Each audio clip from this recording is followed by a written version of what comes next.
ಅನುಸತಿ ಲಾಗ್ಸ್ಗೆ ಸ್ವಾಗತ. ಬೀಟ್ರೋಟ್ ಪಲ್ಯ ಯಾವ ರೀತಿ ಮಾಡೋದು ನೋಡ್ಕೊಬರೋಣ ಬನ್ನಿ. ಚಿಕ್ಕದಾಗಿ 3 ಸೈಜ್ದು ಮೀಡಿಯಮ್ ಸೈಜು ಬೀಟ್ರೋಟ್ ತೊಗೊಂಡು ಸಣ್ಣದಾಗಿ ಹಚ್ಚಿಟ್ಕೊಂಡಿದ್ದೀನಿ. 2 ಈರುಳ್ಳಿ ಹಚ್ಕೊಂಡಿದ್ದೀನಿ, 4 ಹಸಿಮೆಣ್ಸಿಕಾಯಿ, ಕರಿಬೇವು, ಒಗ್ಗರಣೆಗೆ ಎಣ್ಣೆ, ಸಾಸಿವೆ, ಅರಿಶಿನ, ಗರಂ ಮಸಾಲೆ, ರುಬ್ಬಕ್ಕೆ 2 ಸ್ಪೂನ್ ಕಡಲೆ, ಸ್ವಲ್ಪ ಕಾಯಿ, ಅದನ್ನು ರುಬ್ಕೋತೀನಿ. ಒಂದು ಬಾಣಲಿ ತೊಗೊಂಡಿದ್ದೀನಿ, 2 ಸ್ಪೂನ್ ಆಯಲ್ಲು, ಸಾಸಿವೆ, ಕರಿಬೇವು, 4 ಹಸಿಮೆಣ್ಸಿಕಾಯಿ ಹಾಕಿ ಚೆನ್ನಾಗಿ ಎಣ್ಣೆಲಿ ಫ್ರೈ ಮಾಡ್ಕೊತಾಯಿದ್ದೀನಿ. ಆವಾಗಲೇ ಹಚ್ಚಿಟ್ಟಿರೋವಂಥ ಮೀಡಿಯಮ್ ಸೈಜ್ ಈರುಳ್ಳಿ ಎಣ್ಣೆಲಿ ಚೆನ್ನಾಗಿ ಬಾಡಿಸ್ಕೋಬೇಕು. ಈರುಳ್ಳಿನ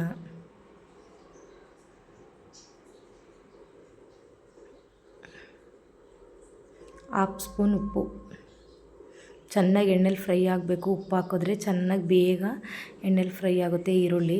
ಆವಾಗಲೇ ಹಚ್ಚಿಟ್ಟಿರುವಂತಹ ಬೀಟ್ರೋಟು ಅದನ್ನು ಚೆನ್ನಾಗಿ ಎಣ್ಣೆಲೇ ಫ್ರೈ ಮಾಡ್ಕೋಬೇಕು. ಇವಾಗ ಚೆನ್ನಾಗಿ ಎಣ್ಣೆಲಿ ಫ್ರೈ ಮಾಡಿಕೊಂಡ್ರೆ ಆವಾಗ ಜಾಸ್ತಿ ಹೊತ್ತು ಬೇಯಿಸೋವಂಥ ಅವಶ್ಯಕತೆ ಇರೋದಿಲ್ಲ. ಅದಕ್ಕೆ ಇವಾಗಲೇ ಚೆನ್ನಾಗಿ ಎಣ್ಣೆಲಿ ಫ್ರೈ ಮಾಡ್ಕೊತಾ ಇದ್ದೀನಿ. ಬೀಟ್ರೋಟ್ನ ಒಂದು ½ ಸ್ಪೂನ್ ಅರಿಶಿನ,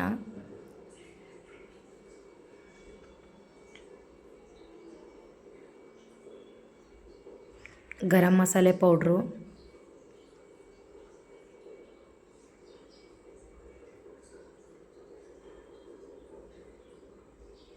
ಚೆನ್ನಾಗಿ ಎಣ್ಣೆಲಿ ಫ್ರೈ ಆಗಿದಾಗಿದೆ. ಆವಾಗಲೇ ರುಬ್ಬಿರೋವಂಥ ಕಾಯಿ ಮತ್ತು ಕಡಲೆ ಅದನ್ನು ದಪ್ಪಗೆ ರುಬ್ಕೋಬೇಕು. ಅತಿಯಾಗಿ ಸಣ್ಣದಾಗಿ ರುಬ್ಕೊಂಡ್ರೆ ಅದು ಟೇಸ್ಟಾಗಿರೋದಿಲ್ಲ. ದಪ್ಪಗೆ ರುಬ್ಬಿದ್ರೆ ತುಂಬ ಟೇಸ್ಟ್ ಬರುತ್ತೆ.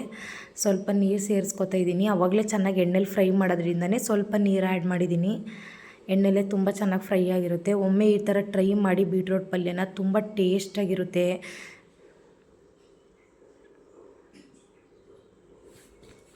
ಯಾವಾಗ್ಲೂ ಮನೇಲೇ ಮಾಡಿಸಿರುವಂಥ ½ ಸ್ಪೂನ್ ಖಾರದ ಪುಡಿ, ಆವಾಗಲೇ 4 ಹಸಿಮೆಣ್ಸಿಕಾಯಿ ಆ್ಯಡ್ ಮಾಡ್ಕೊಂಡಿದ್ದೆ. ಅದಕ್ಕೆ ಇವಾಗ ಖಾರ ಕಮ್ಮಿ ಬೇಕು ಅನ್ನೋದಕ್ಕೋಸ್ಕರ ½ ಸ್ಪೂನ್ ಖಾರದ ಪುಡಿ ಹಾಕ್ಕೊಂಡಿದ್ದೀನಿ.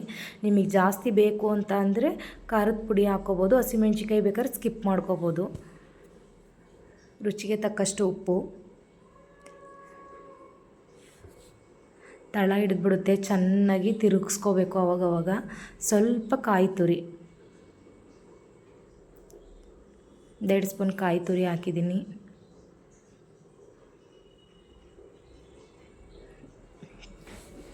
ಆಗಿದೆ ಬೀಟ್ರೋಟ್ ಪಲ್ಯ. ಚಪಾತಿಗೆ, ದೋಸೆಗೆ ಎಲ್ಲದಕ್ಕೂ ತುಂಬ ಕಾಂಬಿನೇಷನ್ನು. ಚಪಾತಿಗಂತೂ ಬೆಸ್ಟ್ ಕಾಂಬಿನೇಷನ್ನು. ಯಾವಾಗಲೂ ಕ್ಯಾರೆಟು ಬೀಟ್ರೋಟ್ ಹಾಕಿ ಪಲ್ಯ ಮಾಡ್ತೀವಿ. ಬೀಟ್ರೋಟ್ನೇ ಸಪ್ರೇಟಾಗಿ ಹಾಕಿ ಪಲ್ಯ ಮಾಡಿ ತುಂಬ ಟೇಸ್ಟಾಗಿರುತ್ತೆ. ಚಪಾತಿಗಂತೂ ಸೂಪರ್ ಟೇಸ್ಟ್ ಮಾತ್ರ. ಒಮ್ಮೆ ನೀವು ಟ್ರೈ ಮಾಡಿ. ಇಷ್ಟ ಆದರೆ ಲೈಕ್ ಮಾಡಿ, ಶೇರ್ ಮಾಡಿ, ಕಮೆಂಟ್ ಮಾಡಿ, ಸಬ್ಸ್ಕ್ರೈಬ್ ಮಾಡಿ ಅನುಸತಿ ಲಾಗ್ಸ್ನ. ನಿಮ್ಮ ಪ್ರೀತಿ ಪ್ರೋತ್ಸಾಹ ಹೀಗೆ ಇರಲಿ. ಮಾಡ್ಕೊಳ್ಳಿ, ತಿನ್ಕೊಳ್ಳಿ.